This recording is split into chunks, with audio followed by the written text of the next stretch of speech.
सुबह उठ के प्लीज आप आधा घंटा एक्सरसाइज जरूर करो।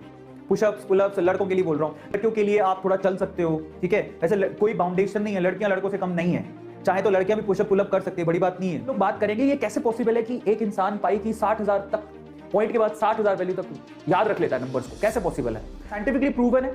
सबसे पहले कोई टॉपिक चूज कर लो, कोई भी कर लिया, और उस टॉपिक को ना आप किसी को भी घर पे अगर कोई बच्चा है उसको पढ़ाओ, उसको समझ में आए नहीं आए फर्क नहीं पड़ता, उसको बिठा लो और उसको पढ़ाओ। अब वो क्या कहता है, अब जब आप उसको पढ़ा रहे थे तो आप कहां कहां अटके वो देखो। भाई कोई चीज पढ़ा रहे होते हो तो आप देखो कि आप अटके कहां। अब खुद को तो समझ में आ जाता है, इंसान खुद से तो नहीं झूठ बोल सकता, समझ में आ गया? तो खुद को समझ में आ जाएगा कि आपने मिस्टेक्स कहां करी। उन मिस्टेक्स को आइडेंटिफाई करो और उन मिस्टेक्स को फिर से रिव्यू करो। रिव्यू का मतलब आप किसी टॉपिक को पढ़ाते टाइम कहां पे अटके, आइडेंटिफाई करने के बाद क्यों अटके, कारण क्या था, क्या तुम्हें उस कॉन्सेप्ट में क्लैरिटी नहीं थी तो टॉपिक को खोल के देखो, कॉपी को खोल के देखो जाके, या फिर जिस टीचर ने पढ़ाया था उसने कैसे पढ़ाया था उसको चेक करो।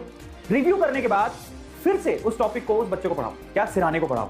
समझ में आ गया? जिस वक्त आप खुद सेटिस्फाई हो जाओगे कि नहीं यार अब तो मैंने जो पढ़ाया बेसिकली वो प्रॉपरली उसे भी समझ में आ गया होगा, क्योंकि मैं इस चीज को समझ पा रहा हूं, तो समझ लेना वो टॉपिक आपको अच्छे से याद हो जाएगा। और मैं अपनी टाइम में क्या करता था कि किसी बच्चे को नहीं पढ़ाता था, इनफैक्ट मैं क्या करता था कि सामने पिलो पड़ा, पिलो को ही रख लिया, हाँ भाई पढ़, उसको तो पीछे से चाटा भी मारोगे तब भी चलेगा, उसको कौन सा लग नहीं है, तो हाँ पिलो वो नहीं होता सिराना, उसको रख लिया, हाँ देखो ऐसे से होता है। मैं करता था, मैं बहुत करता था। ऐसा कहते हैं कि 3 दिन में कम से कम आप 3 दिन के भीतर एक्सरसाइज जरूर करो, दौड़ो, चलो बाहर, ठीक है, थोड़े बहुत एक्सरसाइजेस घर वाले होते हैं वो कर लो, that is more than enough, जिससे आपका माइंड शार्प होता है। आप जब एक्सरसाइजेस करते हो तो आपके ऐसे हार्मोन्स रिलीज होते हैं, कौन से वाले? सेरोटोनिन और डोपामाइन। डोपामाइन के बारे में तो मैंने सुना है, ये हार्मोन्स रिलीज होते हैं और ये हार्मोन्स आपकी कॉन्सेंट्रेशन को इंप्रूव करते हैं, तो ये माइंड शार्प करने का तरीका है।